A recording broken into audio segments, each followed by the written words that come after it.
Hello प्यारे बच्चों, फिर से स्वागत है एक बार आपका हमारे इस छोटे से प्यारे से चैनल काइनेटिक एकेडमी में।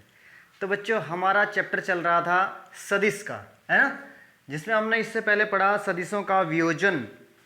क्या पढ़ा हमने? सदिशों का वियोजन, रेजोल्यूशन ऑफ वेक्टर्स। ठीक है, और आज है हमारे पास एकांक सदिश यानी कि unit vector and orthogonal unit vector. ठीक है, क्या है? लंब कोणिक सदिश या लांबिक सदिश भी बोलते हैं इसे। ठीक, तो बच्चों यूनिट वेक्टर क्या है? देखो, फिजिक्स में यूनिट वेक्टर की बहुत वैल्यू है। फिजिक्स में क्या यूनिट वेक्टर की है ही बहुत वैल्यू, अलग से सिंबल बना है, और जो इसके कारण जो है वेक्टर, ये समझ लो कुछ भी नहीं है। ठीक, अभी आपको यदि सपोज करो यहाँ से दिल्ली जाना है, दिल्ली जाना है, या मुंबई जाना है, गोवा जाना है, जहाँ भी जाना है, आप रास्ते में गाड़ी लेके चल दिए, नेशनल हाईवे पे जा रहे हैं, कभी इधर को मोड़ आ रहे हैं, कभी उधर मोड़ आ रहे हैं, कभी आगे से रास्ते 3-4 रास्ते मिल रहे हैं, कभी 2 रास्ते मिल रहे हैं, कभी 3 रास्ते मिल रहे हैं। कैसे आपको पता चलेगा कि मुझे कौन सा सही रास्ता है? भाई, जीपीएस की बात अलग है। हाँ, आपने जीपीएस सिस्टम है आपके गाड़ी में, आजकल सबके पास जीपीएस सिस्टम रहता है फ़ोन पर। ठीक, लेकिन आपके पास जीपीएस सिस्टम नहीं है, आपको क्या हेल्प मिल सकती है रोड से? कहाँ से आपको हेल्प मिलेगी? आपको पता है कि आप जा रहे हैं रास्ते पर, तो पता है ना आपको कि यहाँ पे 2-3 रास्ते हैं। एक रास्ता ये गया, एक रास्ता ये गया, एक रास्ता ये गया। आपको जाना है गोवा, है? आपको जाना है गोवा। अब यहां पे एक पोल लगा हुआ है, यहां पे एक पोल लगा है, और ये है इस तरीके से, ये पोल है। ठीक, पोल है, और यहां पे इस तरीके से ये निशान है, ये इस तरीके से। भाई, ये बोर्ड जो है अभी ऐसे दिखाई दे रहा है, लेकिन है ये सामने में। ठीक है, अब सामने में है तो चलो, तुम बोलोगे सही नहीं, ऐसे नहीं बन सकता ये। चलो ठीक है, ये ऐसे बन सकता है ना, इस तरीके से।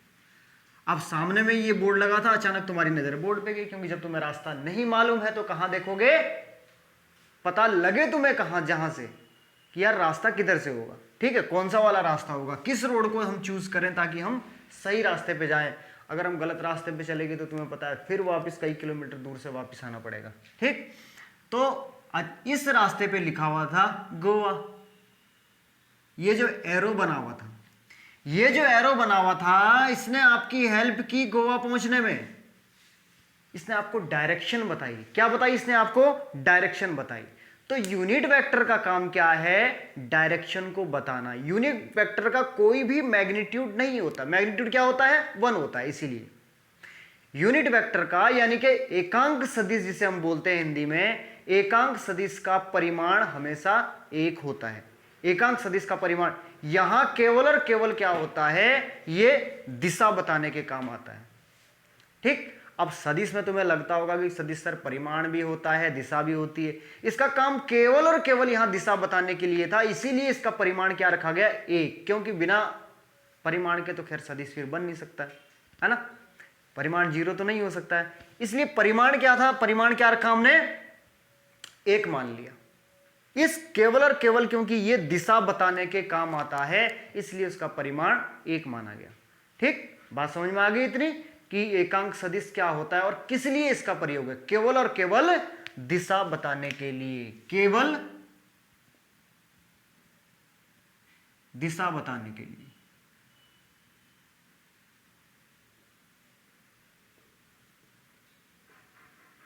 केवल दिशा बताने के लिए। एक बार स्क्रीन में देख लेते हैं जरा कैसे चल रहा है। ठीक है, केवल और केवल दिशा बताने के लिए। ठीक है, ओके, तो अब शुरू करते हैं। ठीक,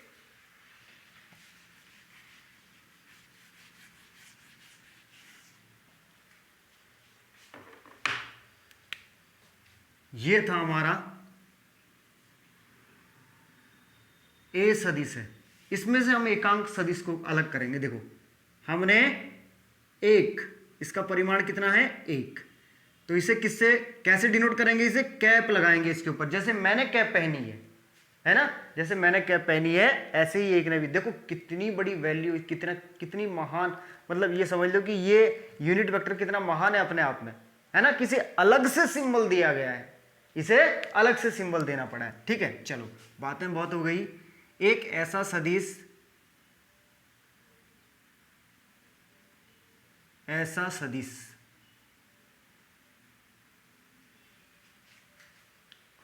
देखें जरा, हाँ ठीक है, एक ऐसा सदिश जो, पहले लिखते हैं जिसकी कोई यूनिट ना हो, जिसकी कोई यूनिट ना हो, और जब यूनिट नहीं होगी तो विमा भी नहीं होगी, तथा विमाहीन हो, तथा विमाहीन हो, वह परिमाण हमेशा एक हो। ठीक, एकांक सदिश, एकांक सदिश अर्थात यूनिट वेक्टर, ठीक है, यूनिट वेक्टर कहलाता है।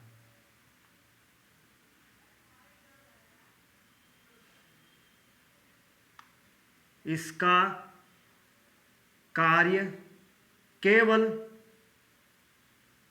दिशा बताना है। क्या है? दिशा बताना है। इसका कार्य केवल और केवल क्या है? दिशा बताना है। दिखाई दे रहा है? Very good. अब मुझे ऐसे लग रहा है कि बहुत छोटा छोटा हो रहा है, नहीं? चलो कोई नेक्स्ट पेज पे देखते हैं इसको। ठीक है, दिशा बताना है, ठीक है, ओके। इसको अब थोड़ा ठीक है ना, दिशा बताना। चलो वेरी गुड। तो सदिश वैसे होता क्या है बच्चों? सदिश बराबर क्या होता है? परिमाण इंटू दिशा, है ना। सदिश में क्या होता है? परिमाण इंटू दिशा। तो सदिश यानी कि वेक्टर ए बराबर क्या हो जाएगा? वेक्टर ए का परिमाण और क्या हो जाएगी? दिशा। दिशा को हम किससे प्रदर्शित करते हैं? एक कैप से, कैप लगाकर। दिशा क्या मतलब? यूनिट वेक्टर जो है, ठीक है। अब देखो, जब हम इसका मान निकालेंगे तो ए कैप बराबर के वेक्टर ए बटे मॉड ए, यानी कि ऊपर क्या है? सदिश ए है और नीचे क्या है? उसका परिमाण है। इस प्रकार हम इसको ज्ञात करेंगे, इस प्रकार हम इसको ज्ञात करेंगे, ठीक। अब और देखो बच्चों, देखो यदि तुम यहां से अगर ऐसे भी लिखना चाहो, देखो अगर ज्ञात करोगे इसे, यहां से थोड़ा सा देखना चाहो, और वेक्टर ए बराबर क्या होता है? वेक्टर ए क्या है? परिमाण और दिशा। वेक्टर ए बराबर परिमाण, अब बटे में क्या है? परिमाण। परिमाण से परिमाण खत्म हो गया, क्या आ गया? ए कैप, यानी कि क्या आ गया? डायरेक्शन, यूनिट वेक्टर आ गया हमारे पास। बात समझ में आ गई? क्लियर हो गया इतना? चलो वेरी गुड। अब एक क्वेश्चन लेते हैं, छोटा सा क्वेश्चन लेते हैं।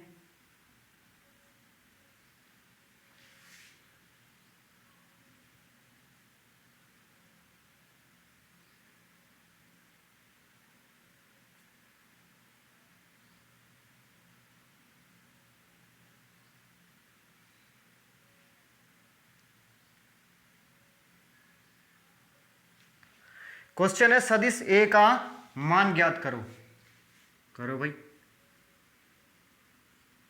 सदिश ए का मान ज्ञात करो, मान ज्ञात करो।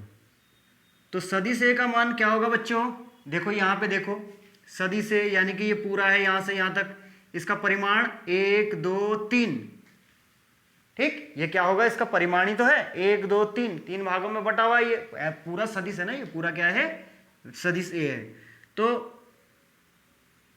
सदिश ए बराबर के क्या होगा बच्चों, अभी हमने लिखवाया भी आपको मैग्नीट्यूड ऑफ वेक्टर, यानी कि परिमाण इंटू दिशा, दिशा को किससे, एक कैप से, ठीक, निकाल दो मान। सदिश ए का मान पूछा हुआ है भाई, आप कौन से का, आप कैप मत वो लगा मत, एकांक सदिश का मान नहीं पूछा है यहाँ पे, केवल सदिश ए का मान पूछा हुआ है। तो परिमाण कितना है 3 और दिशा कितनी है 1, ये आंसर आ गया इसका। छोटा सा बच्चा सा सवाल था, ठीक है, बच्चा सा सवाल था, ओके, हो गया। चलो नेक्स्ट क्वेश्चन पे चलते हैं बच्चों। अब है बच्चों लंबकोणिक एकांक सदिश ऑर्थोगोनल यूनिट वेक्टर, ठीक है, ऑर्थोगोनल यूनिट वेक्टर। तो लंबकोणिक एकांक सदिश क्या है बच्चों, अभी यदि आपने देखा हो अपने घर का जो कमरे में जब आप बैठे हुए हो, उसके एक कॉर्नर को देखो जरा, उसके कोने पे नजर डालो, तुम्हें देखो 3 दिशाएं मिलेगी, है ना। वैसे इस ब्रह्मांड में क्या होती है, जिस दुनिया में हम रहते हैं 3 ही दिशाएं होती है। अभी तुम कहोगे सर 3 दिशाएं क्या, बचपन से तो हम 4 दिशाएं सुनते आ रहे हैं, जब थोड़े बड़े हुए तब हमने 6 दिशाएं सुनी, जब हम थोड़े बड़े हुए तब 8 दिशाएं सुनी, जब हम थोड़े और बड़े हुए तो हमने 10 दिशाएं सुनी, आप 3 दिशाओं पे आ गए वापिस, है ना भाई। बचपन में क्या पूरब पश्चिम उत्तर दक्षिण, उसके बाद 4 दिशाएं और पैदा हुई, ठीक है ना, क्या पूरब और उत्तर के बीच में उत्तर पूर्व हो गया, फिर पश्चिम उत्तर के बीच में उत्तर पश्चिम हो गया, फिर पश्चिम और दक्षिण के बीच में क्या हो जाएगा, दक्षिण पश्चिम हो जाएगा, और दक्षिण और पूरब के बीच में क्या हो जाएगा, दक्षिण पूरब हो जाएगा। 8 दिशाएं हो गई, ठीक, और सॉरी उससे पहले 6 दिशाएं थी, पूरब पश्चिम उत्तर दक्षिण ऊपर नीचे आसमान और धरती, 6 ये हो गई थी, 8 ये हो गई, और 10 तो अपने आप हो ही गई अब, ठीक है, 4 4 8 और ऊपर नीचे 10, जैसे रावण कहता था ना, रावण मुझे 10 दिशाओं का ज्ञान है, ठीक है, तो 10 दिशाएं। एक्चुअल में होता क्या है कि बच्चों 3 ही दिशाएं होती है केवल, कैसे, एक ये एक्स अक्ष मान लो क्या है एक्स अक्ष, ठीक है, ये वाई अक्ष हो गया, और ये जेड अक्ष, ये यहाँ पे ऐसे दिखाया गया है चित्र में, क्योंकि ऐसे हवा में लाइन नहीं खींच सकता था, अभी तक इतना ट्रेंड नहीं हुआ हूं मैं, ठीक। तो ये वाली ये इस तरीके से है, जेड डायरेक्शन बाहर को, ठीक है, एक डायरेक्शन ये हो गई, एक ये हो गई, और एक ये हो गई, ठीक, एक ये और एक ऐसे में, एक ऐसे में, 3 डायरेक्शन हो गई हमारे पास। यही 3 डायरेक्शन होती है जो मूल डायरेक्शन होती है, यही 3 मूल दिशाएं हैं, ठीक। बाकी जितनी भी दिशाएं हैं, अब तुम कहोगे कि सर एक दिशा ये हो गई, एक दिशा ये हो गई, एक दिशा ये हो गई, मैं तो इस दिशा में प्लेन उड़ाऊंगा। अब बताओ कौन सी दिशा में प्लेन उड़ा रहा हूं भाई, एक दिशा ये हो गई, एक ऐसे एक्स वाई और जेड सामने में, मैं तो इस दिशा में एरोप्लेन उड़ाऊंगा, बताओ मैं कौन सी दिशा में जा रहा हूं। इन 3 मूल दिशाओं के अतिरिक्त जितनी भी दिशाएं हैं वो सब इन 3 दिशाओं से बनी हैं, वो सभी दिशाएं इन 3 दिशाओं से मिलकर बनी है बच्चों, ठीक है, यानी कि सब इनका कॉम्बिनेशन है। कहने का मतलब क्या है कि जितनी भी बाकी सारी दिशाएं हैं सब इन 3 दिशाओं का क्या है, कॉम्बिनेशन है। बात समझ में आ गई इतनी, ठीक। तो अब जब हमें यह पता चल गया कि ये 3 क्या है, मूल दिशाएं हैं, इन दिशाओं को इंडिकेट करने के लिए, प्रदर्शित करने के लिए हमने क्या किया, इनके यूनिट वेक्टर, इस x दिशा को किससे प्रदर्शित करेंगे हम, आई कैप से, किससे, आई कैप से। इसको किससे, y दिशा को किससे प्रदर्शित करेंगे, जेड कैप, सॉरी जे कैप से, ठीक। और के जेड दिशा को किससे प्रदर्शित करेंगे, के कैप से। तो x दिशा के लिए आई कैप है क्या, दिशा बताने वाला, दिशा बताने वाला जो है, x की दिशा बताने के लिए हमें जो हमारे पास सदिश है वो क्या है, आई कैप है। y की दिशा बताने के लिए हमारे पास क्या है, j है, और z की दिशा बताने के लिए क्या है, हमारे पास k है। इतनी बात समझ में आ गई, ठीक। तो x दिशा के लिए i बराबर क्या है,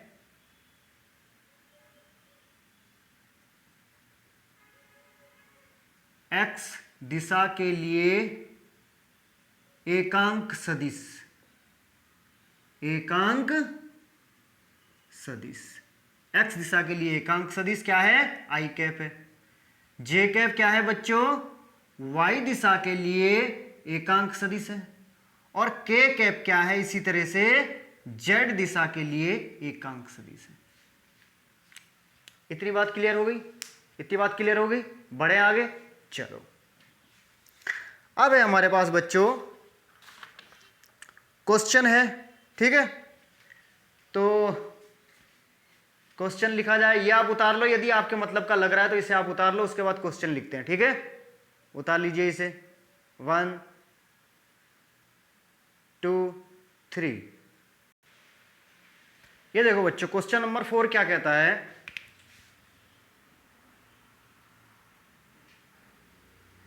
निम्नलिखित सदिशों को प्रदर्शित करो। सदिश ए जिसका परिमाण 8 है और पॉजिटिव एक्स अक्ष की दिशा में है। दिशाएं तो तुम्हें पता है ना बच्चों, ये एक्स है ना, ये माइनस एक्स है, ये वाई है और ये माइनस वाई है। बात समझ में आ गई, ये इस तरीके से।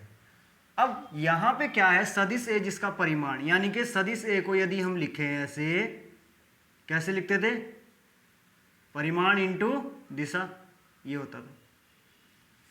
तो परिमाण कितना है बच्चों इसका, 8 है और दिशा पॉजिटिव एक्स अक्ष यानी कि ये वाली दिशा होगी। आई कैप दिशा के लिए यूनिट वेक्टर कौन सा आएगा, आई आएगा। तो यहां पे क्या आएगा, आई कैप। तो 8 आई कैप हो गया इसका, ठीक। ऐसे ही सदिश बी का परिमाण कितना है बच्चों, 10 और कौन सी दिशा में, जेड अक्ष, जेड, ध्यान रखना जेड के लिए क्या था,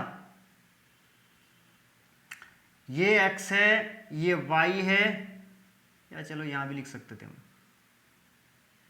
जेड है, ठीक। आई कैप, जे कैप एंड के कैप। पॉजिटिव के लिए ये, नेगेटिव के लिए क्या हो जाएगा, फिर हम इसमें यूनिट वेक्टर के साथ भी माइनस लगा देंगे, फिर हम यूनिट वेक्टर के साथ भी माइनस लगा देंगे। अब है बी, बी को भी ऐसे लिखेंगे, मॉड बी यानी कि परिमाण और दिशा।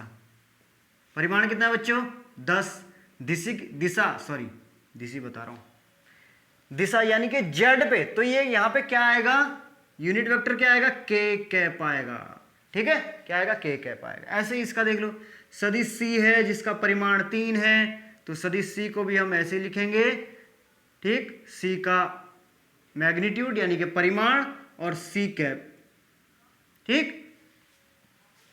अब आ जाओ, क्या है भाई, ये 3 और माइनस का एक्स, माइनस का एक्स का मतलब क्या हो जाएगा बच्चों, माइनस का आई कैप, तो बराबर के माइनस के 3 आई कैप। बात समझ में आ गई। अब देखो चौथा सवाल थोड़ा अलग है, चौथा सवाल थोड़ा अलग है। सदिश डी है जिसका परिमाण 3 पॉजिटिव एक्स अक्ष में है तथा 5 पॉजिटिव वाई अक्ष में है, इसको प्रदर्शित करना है। ये यहां हेल्प के लिए है, सदिश डी एक्स तथा वाई के कॉम्बिनेशन में है, बिल्कुल है, एक्स तथा वाई के कॉम्बिनेशन में। अरे ये एक्स में भी जा रहा है और वाई में भी है, एक्स में भी है और वाई में भी है, इस तरीके से जा रहा है, ये एक्स में भी है और वाई में भी है, ठीक। तो देखो ये क्या है, एक्स अक्ष में, एक्स अक्ष में क्या लिखोगे बच्चों तुम इसे, 3 आई कैप, सदिश डी को इस तरीके लिखोगे, 3 आई कैप, ये हो गया हमारे पास, ये तुम्हें पता है कैसे आता था, ठीक है ना। उसका परिमाण और क्या आएगी इसकी, भाई यार एक बात है भाई, ये किसके, एक्स और वाई के कॉम्बिनेशन में, यदि हम एक्स यानी कि एक्स, या इसको हम क्या मान लेते हैं, चलो एक्स की मान लो, नहीं एक्स नहीं, इस ऐसे लिख लो इसको, 3, तो इसका क्या हो गया, मैग्नीट्यूड यानी कि परिमाण हो गया, एक्स, एक्स के लिए क्या करेंगे, वही आएगा एक बार, चलो डायरेक्ट ही लिख देते हैं, आई कैप हो गया, आई कैप ये हो गया, फिर प्लस अब देखो 5 क्या है y अक्ष में, तो 5 क्या आ जाएगा y अक्ष में j कैप आ जाएगा, तो 3i कैप प्लस के 5j cap, 3i cap plus के 5j कैप। ठीक है बच्चों, ये आ जाएगा। समझ में आ गया?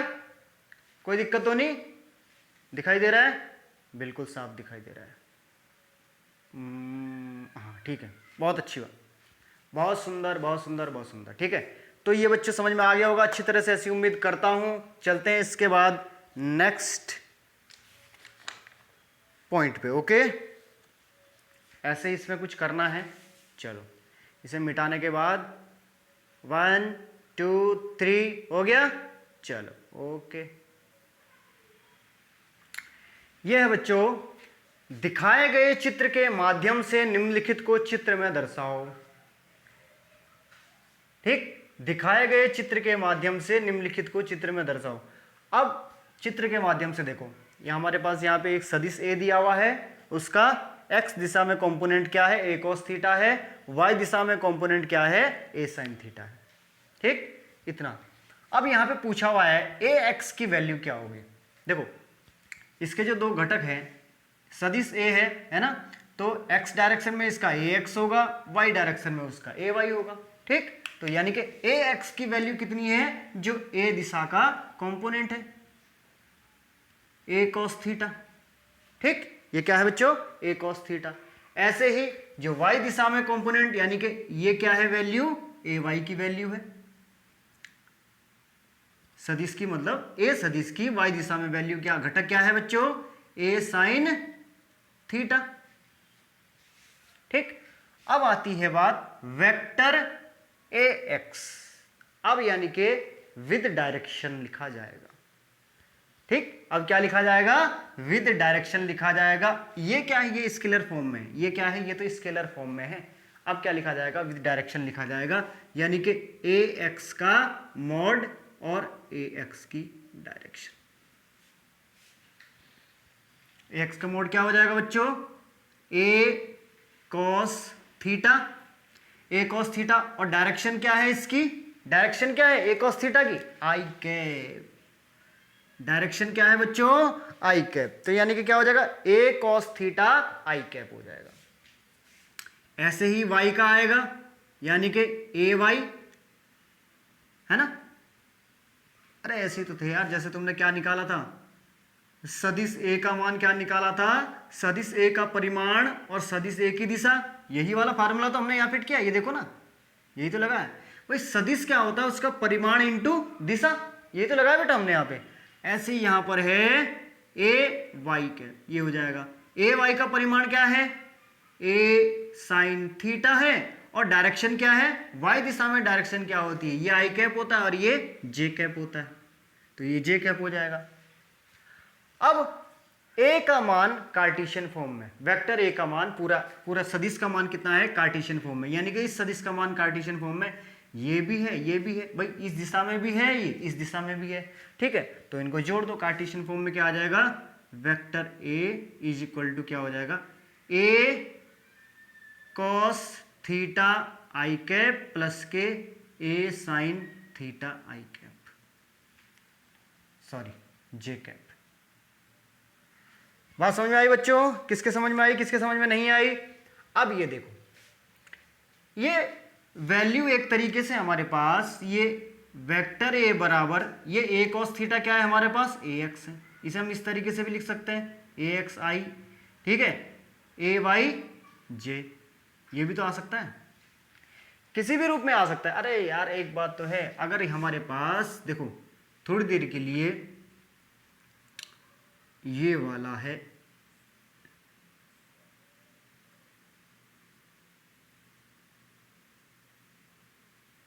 ये क्या था हमारे पास, सदिश ए, वेक्टर ए, वेक्टर ए हमारे पास। ठीक है, वेक्टर ए है, ये है ना हमारा वेक्टर ए, ये है वेक्टर ए, क्या है, ये है। यदि हम इसकी वैल्यू निकालते हैं, ये चलो एक मिनट रुको जरा,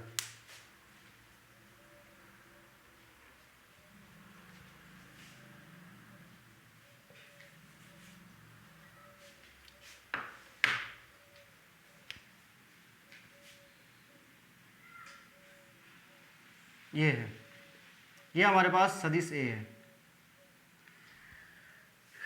ठीक है, ये हमारे पास सदिश ए वेक्टर ए। यदि हम खाली ए निकालेंगे यहाँ से, सॉरी ये इस तरीके से बन रहा था ए एक्स प्लस ए वाई, ठीक है, ए एक्स प्लस ए वाई कैसे बन रहा था, यहाँ पे देखो हमारे पास क्या है, ये ए सदिश है कोई हमारे पास, ठीक है। अब हम इसको पैरेललोग्राम से यदि हम सॉल्व करते हैं, इसको हमने पैरेललोग्राम बना लिया, ठीक है, इसको हमने ये इसका x घटक है भाई, x डायरेक्शन में, ये क्या है, ये y डायरेक्शन में है, ए वाई, ये क्या है, y डायरेक्शन में। तो ये जो हमारी साइड निकलती थी बच्चों, ये हमारी जो साइड निकलती थी, अगर हम इसे इस तरीके से मान लें, देखो ये ऐसे है, ये ऐसे है, ठीक, इस तरीके से होता था ना ट्राइंगल लॉ में, तो इस तरीके से होता था, ठीक, ये तो ट्राइंगल लॉ होता था। अभी हम सॉरी मैं बात की थी अभी पैरेललोग्राम लॉ की, तो पैरेललोग्राम में तो इस तरीके से होता था और ये क्या हो जाएगा, इस तरीके से हो जाएगा। तो हमारी ये जो भुजा निकलती थी, ये कैसे निकलती थी बच्चों, इसका और इसको जोड़ के ही तो निकलती थी, इसको और इसको जोड़ के ही तो निकलती थी, ये वाली साइड हमारी इसको और इसको ऐड करके निकलती थी। ऐसे ट्राइंगल लॉ में भी क्या होता है भाई, ट्राइंगल लॉ में भी यही होता है, इसको ये कर देंगे और ये वाली भुजा जो है हमारी, ये और तीसरी भुजा क्या हो जाएगी, ओपोजिट, तीसरी भुजा क्या हो जाएगी, ओपोजिट। वहां भी हमारा क्या होता था, ये 90 डिग्री का कोण बन जाता था, इसकी जो वैल्यू आएगी वो इन दोनों को जोड़ कर आएगी, इसकी जो वैल्यू आएगी वो इन दोनों को जोड़ कर आएगी, ठीक है, बात समझ में आ गई। ये वेक्टर, ठीक है, तो इन दोनों, ये दोनों क्या है, ये इसके घटक हैं, ये दोनों क्या है, ये x डायरेक्शन में, ये y डायरेक्शन में, ये इन दोनों को हमने क्या कर दिया, जोड़ दिया, ठीक है, बात समझ में आई बच्चों। चलो अब बात करते हैं, यदि हमसे ये पूछा जाए कि मॉड ए का मान क्या होगा,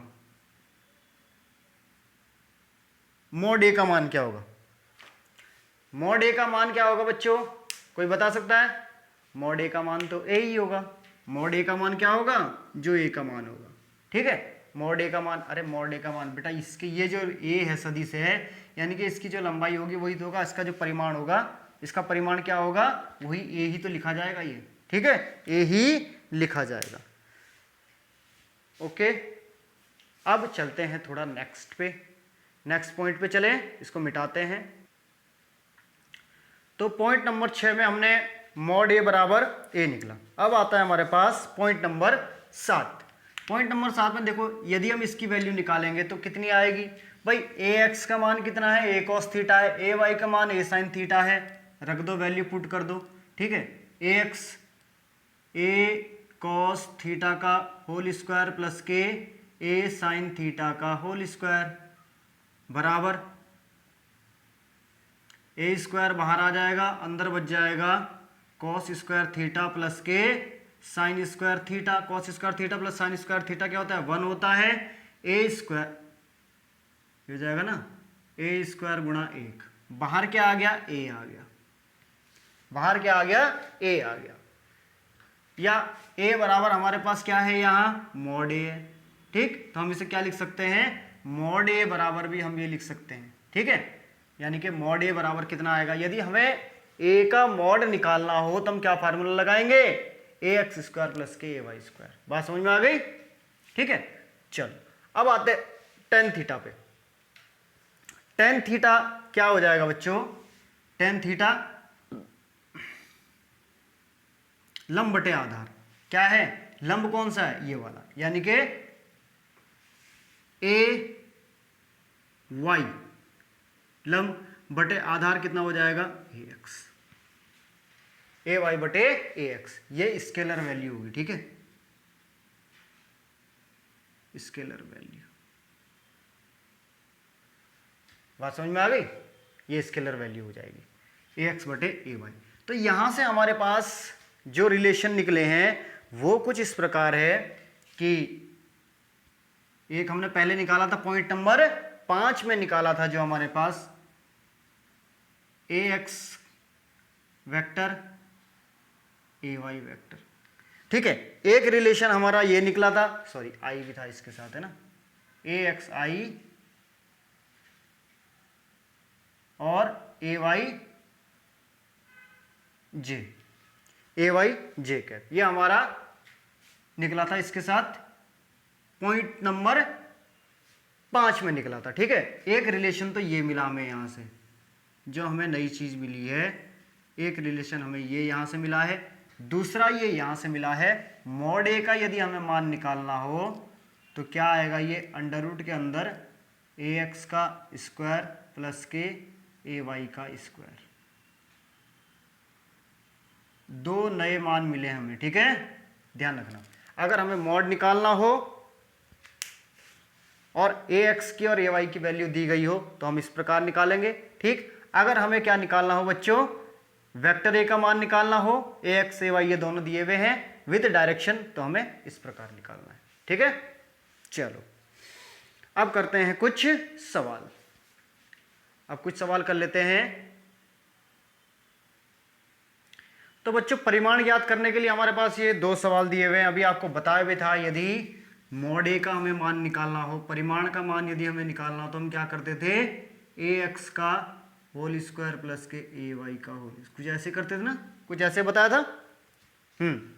ठीक है, तो करते हैं। वेक्टर ए बराबर दिया हुआ है, परिमाण हमें ज्ञात करना है, तो परिमाण हम कैसे ज्ञात करेंगे बच्चों, परिमाण को इस प्रकार लिखा जाता है। ठीक है, और ब्रैकेट में ए एक्स का होल स्क्वायर प्लस के ए वाई का होल स्क्वायर। ए एक्स यानी कि एक्स एक्स में क्या होगा बेटा, आई कैप होगा, और ये कितना होगा, वाई एक्स में होगा। तो 5 का स्क्वायर प्लस कितना, 12 का स्क्वायर।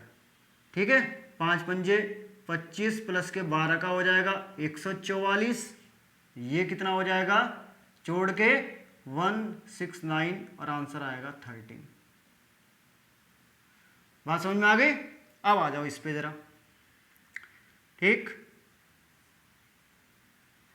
वेक्टर ए वही है, वेक्टर ए बराबर अंडर रूट के ए एक्स का होल स्क्वायर प्लस के ए वाई का होल स्क्वायर। ठीक है, बराबर ए एक्स यानी कि 3 का होल स्क्वायर, ठीक, माइनस के 4 का होल स्क्वायर। देखो अब ध्यान रखना बच्चों यहाँ पे कि फार्मूले में यहाँ पे प्लस आएगा, ये इसका साइन इसके साथ ही आएगा। ठीक है, 4 का स्क्वायर, ये इस तरीके से, तो ये क्या आ जाएगा हमारे पास, 3 का स्क्वायर 9 प्लस के 16 बराबर कितना हो जाएगा, 25, और 25 का क्या आ जाएगा, 5 आ जाएगा। उतार लो बच्चों जल्दी से, फिर चलते। अब देखो ये तो हमारे पास तब है जब हमारे पास x और y कंपोनेंट हो, यानी कि 2 डायमेंशनल हो। ठीक है, 2 डायमेंशनल हो। इसी प्रकार यदि हमारे पास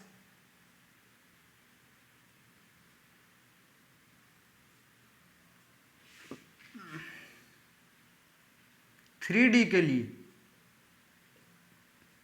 क्या है, एक बार देखते हैं जरा 3D के लिए। हाँ ठीक है, साफ चमक रहा है। ठीक है, इस प्रकार हम कह सकते हैं 3D में क्या है, यदि a बराबर ए एक्स आई कैप प्लस के ए एक्स ए वाई जे कैप और ए जेड के कैप, ए जेड के कैप। तो इसका मॉड कैसे निकालेंगे बच्चों, तो इसका मॉड कार्टेशियन फॉर्म में मॉड ज्ञात करने का तरीका वही, कार्टेशियन फॉर्म में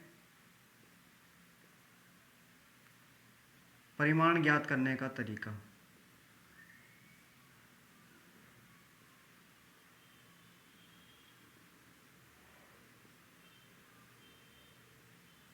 कार्टेशियन, ठीक है, ए एक्स आई का होल स्क्वायर प्लस के ए वाई जे का होल स्क्वायर प्लस के ए जेड के कैप का होल स्क्वायर, ये आ जाएगा बच्चों। ठीक है, सॉरी गड़बड़ हो गया, गड़बड़ हो गया, गड़बड़ हो गया।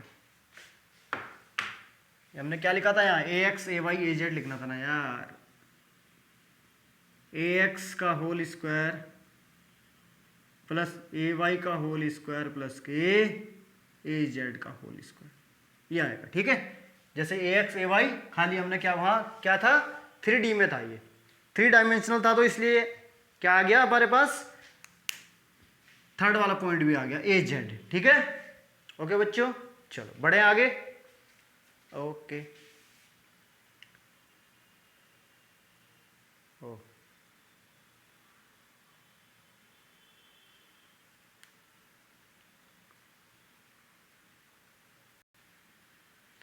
अब ये 2 क्वेश्चन है बच्चों आपकी स्क्रीन पर। निम्नलिखित सदिशों के परिमाण तथा एक्स अक्ष के साथ कोण भी ज्ञात करो। पॉजिटिव एक्स अक्ष के साथ, ठीक है, किसके साथ, पॉजिटिव एक्स अक्ष के साथ, इसके साथ। ठीक है, पॉजिटिव एक्स अक्ष के साथ कोण भी ज्ञात करो। चलो पहले तो परिमाण ज्ञात करना है, तो परिमाण तो आपको पहले ही पता है।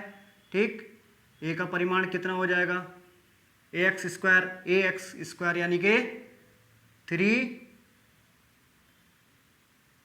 का स्क्वायर प्लस के 4 का स्क्वायर, एक्स स्क्वायर प्लस के वाई स्क्वायर होता है ना, तो 3 का कितना हो जाएगा बच्चों, 9 प्लस के 16, कितना आंसर आ जाएगा, 5 आंसर आ गया। ठीक है, अब बात आती है इसके एक्स अक्ष के साथ कोण। देखो ये आ गया 5, हमारे पास ये अगर इस तरीके की माप आती है, देखो ये x है और ये y है, यानी कि 3 ये हो गया और y कितना हो गया, 4 हो गया। तो कर्ण वाली भुजा 5 ही आती है, तो तुम्हें पता ही है। और वैसे भी फार्मूला यही था निकालने का, कर्ण भुजा निकालने का फार्मूला। जब हमारे पास 3, 4 और 5 के रेशो में कोई त्रिभुज आता है तो उसका कोण निकालना बहुत इजी होता है बच्चों। ठीक है, जो बड़े कोण के सामने की भुजा बड़ी हो गई। ठीक है भाई, यहाँ तो देखो ये तो 90 डिग्री का कोण है, ये तो पहले पता लग रहा है तुम्हें 90 डिग्री का है। अब बचे 2 कोण। ठीक है, ये वाला कोण, ये देखो बड़ी भुजा कौन सी है, 4 होगी, 4 के सामने की, ये कितनी हो जाएगी, 53 और 37, ये अनुपात रहेगा इनमें। वैसे भी देख लेना, जो 5 और 3 को मिलाकर बन रही है यार, एक टेक्निक और है, 5 और 3 को मिलाकर बन रही है, वो क्या बन रही है, 53। बाकी जो दूसरी होगी, जो दूसरा कोण होगा वो 37 डिग्री का होगा। ठीक है, तो एक्स अक्ष के साथ कितने डिग्री का कोण बना रहे हैं, ये 53 डिग्री का कोण बना रहे हैं। भाई यही वाला तो होगा, सदिश यही तो होगा। ये एक्स अक्ष के साथ कितने डिग्री का कोण बना रहा है, वेक्टर ए एक्स अक्ष के साथ बना रहा है 53 डिग्री का कोण।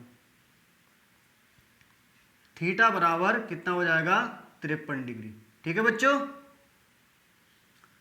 थीटा बराबर 53 डिग्री। अब आते हैं हम दूसरे पे, इसका परिमाण ज्ञात करो।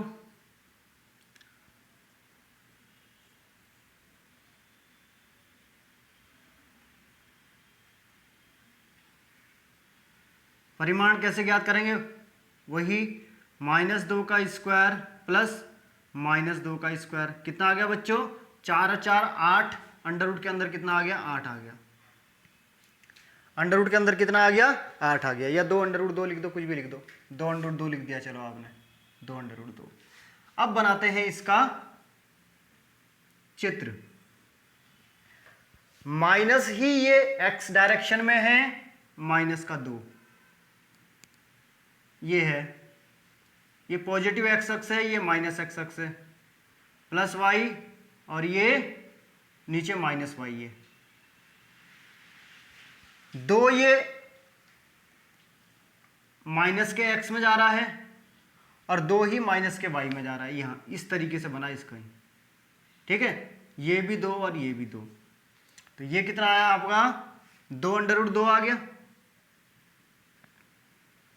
इसकी माप कितनी आ गई आपकी, 2 अंडर रूट 2। ठीक, इसकी माप की वैसे जरूरत भी नहीं थी, क्योंकि हमें जो ये अब पॉजिटिव एक्स अक्ष के साथ हमें एंगल निकालना है। tan थीटा बराबर लंब बटे आधार, लंब क्या है 2 और आधार भी क्या है 2/2। एक एक कितना होता है tan 45 होता है। ठीक है, तो tan से tan मर गया, थीटा बराबर 45 आ गया। लेकिन ध्यान रखना अभी आंसर नहीं आया। ये बराबर कितना आ गया, कौन सा आया 45 भाई।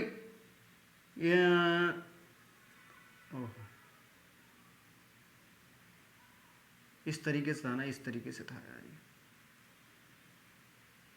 ये इस तरीके से था, तो ये वाला एंगल कितना आ गया 45 डिग्री आ गया। ठीक है, ये एंगल कितना आ गया 45 डिग्री आ गया। अब हमें ज्ञात करना है पॉजिटिव एक्स अक्ष से। पॉजिटिव एक्स अक्ष से, पॉजिटिव एक्स अक्ष कौन सा है, ये वाला है। तो यहां से यहां तक पूरा ये यहां तक, तो यहां से यहां तक तो 180 डिग्री हो जाएगा, 180 प्लस के 45, तो थीटा बराबर कितना हो जाएगा 180 प्लस के 45 बराबर कितना हो जाएगा 225 डिग्री आंसर होगा। कितना होगा 225 डिग्री का आंसर। इतनी बात समझ में आ गई बच्चों, इतनी बात समझ में आ गई। चले आगे, चलो। तो बच्चों क्वेश्चन नंबर 9 क्या है, 10 मीटर पर सेकंड की चाल से घूमते हुए किसी कण का सदिश आर की दिशा में, सदिश आर की दिशा में, किसी कण का सदिश आर की दिशा में, अच्छा ये है सदिश आर की दिशा में वेग सदिश ज्ञात कीजिए। आर की ही दिशा में है ना, यानी कि जो आर की दिशा है, जो आर की दिशा है ये वेक्टर आर है।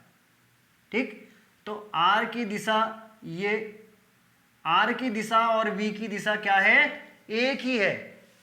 ध्यान देना, सदिश आर की दिशा में वेग सदिश ज्ञात कीजिए। सदिश आर की दिशा में वेग सदिश, आर की ही दिशा में, इसका मतलब क्या है आर कैप, आर की दिशा और वी की दिशा क्या है, सेम है। आर की दिशा और वी की दिशा क्या है, सेम है, एक जैसी है। आर की दिशा और वी की दिशा दोनों क्या है, सेम है। तो हमारा माना वेग सदिश,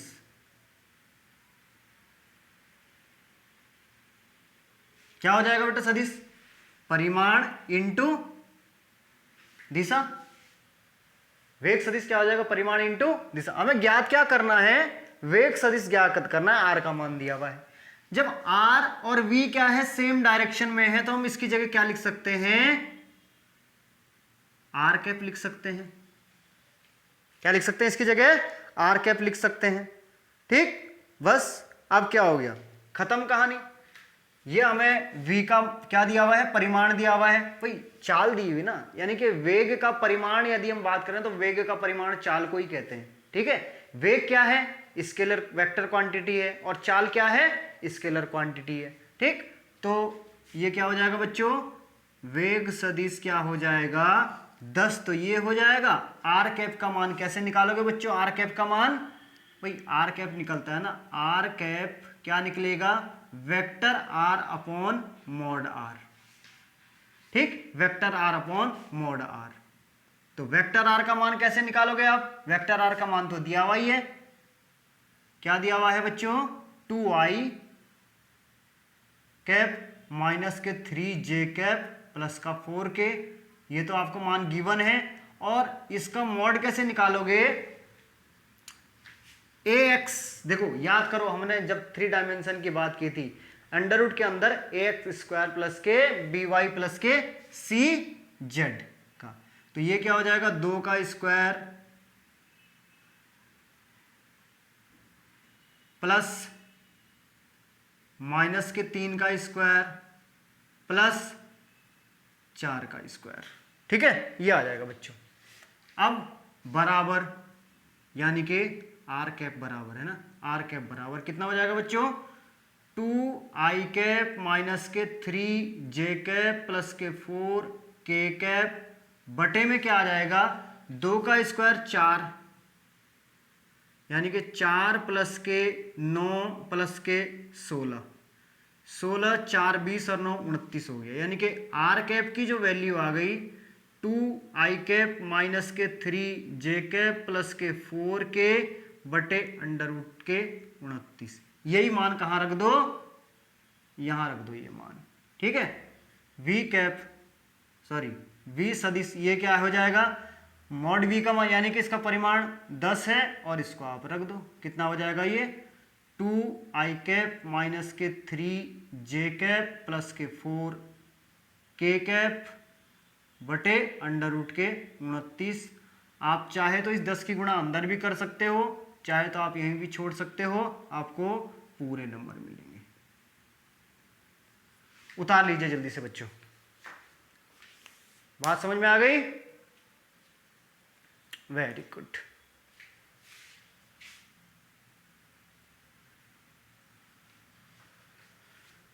चलो अब चलते हैं, एक लास्ट सवाल है बस। ठीक है, एक लास्ट सवाल, उसके बाद ये यूनिट एंड ऑर्थोगोनल ये आज खत्म हो जाएगा। ठीक है, क्वेश्चन नंबर 10 है बच्चों, लास्ट क्वेश्चन है आज के लेक्चर का। यदि सदिश ए बराबर 3 आई कैप 4 जे कैप और सदिश बी है 7 आई कैप 24 जे कैप, तो ऐसा सदिश ज्ञात करो जो परिमाण में सदिश बी के बराबर हो, परिमाण में सदिश बी के बराबर हो और ए के समांतर हो, ए के समांतर हो, सदिश ए के समांतर हो। कहने का मतलब क्या है, सदिश ए यदि ये है, इसके समांतर का मतलब क्या है कि इसी की दिशा में होगा। भाई इसका समांतर क्या होगा, इसका मतलब समांतर क्या होगा, इसी की दिशा में होगा।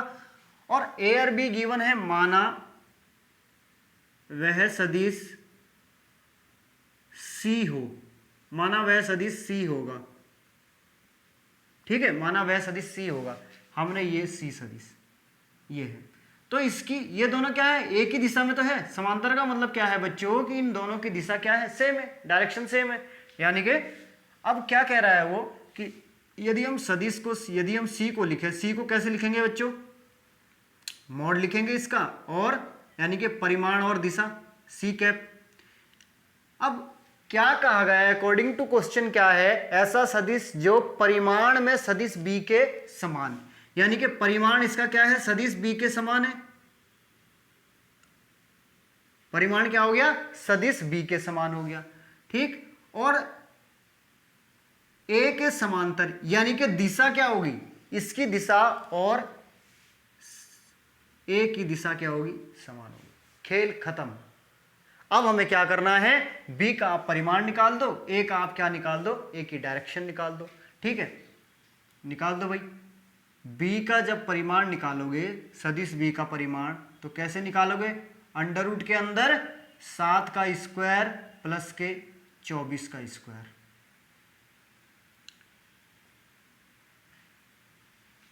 ठीक है, 7 सत्ते 49 और ये होता है 576। 576 में 49 जोड़ दो, 9 और 6 15 का 5, हासिल लग गए 1, 7 और 4 11 और 1 12, हासिल लग गए 1, 5 और 1 6, 625 का कितना हो जाएगा, 25 आ जाएगा। यानी कि ये तो आ गया 25 हमारे पास। अब बात करते हैं किसकी, ए कैप की, ए कैप की बात करते हैं। भाई ए कैप क्या हो जाएगा हमारे पास, mod sorry vector A upon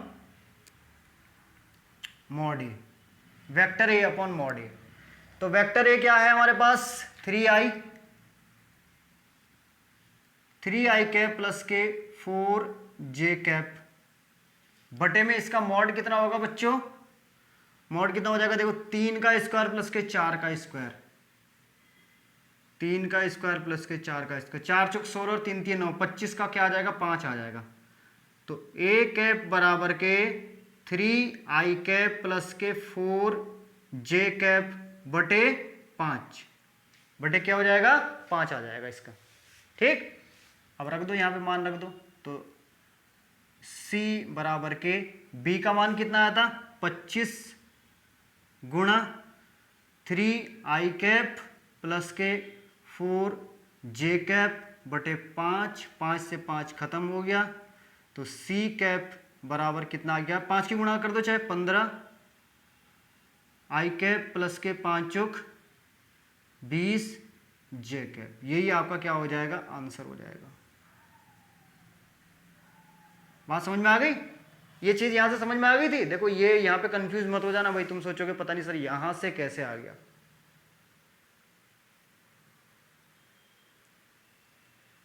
यहां से किसी प्रकार की कोई दिक्कत तो नहीं बेटा, ये यहां पे जो है ना, यहां पे यार इस तरीके से किया था, 3i प्लस के 4j बटे में क्या था, ये 3 का स्क्वायर 9, 4 का स्क्वायर, ये कितना हो गया था, 25 हो गया था। ठीक है, फिर 25 का वर्गमूल 5 आया। हाँ ठीक है, ये इस तरीके से आया। तो आज के लेक्चर में इतना ही काफ़ी है बच्चों। ठीक है, मेहनत करते रहो, नोट्स बनाते रहो, जो समझ में ना आए उसे कमेंट बॉक्स में लिखना जरूर। बस इतना करना है कि अपने दोस्तों को चैनल को जरूर शेयर करना है। अपने दोस्तों में ज़्यादा से ज़्यादा जो भी आपके फर्स्ट ईयर फिजिक्स वाले हों उनको जरूर शेयर करना बच्चों। और तब तक के लिए टेक केयर, बाय बाय।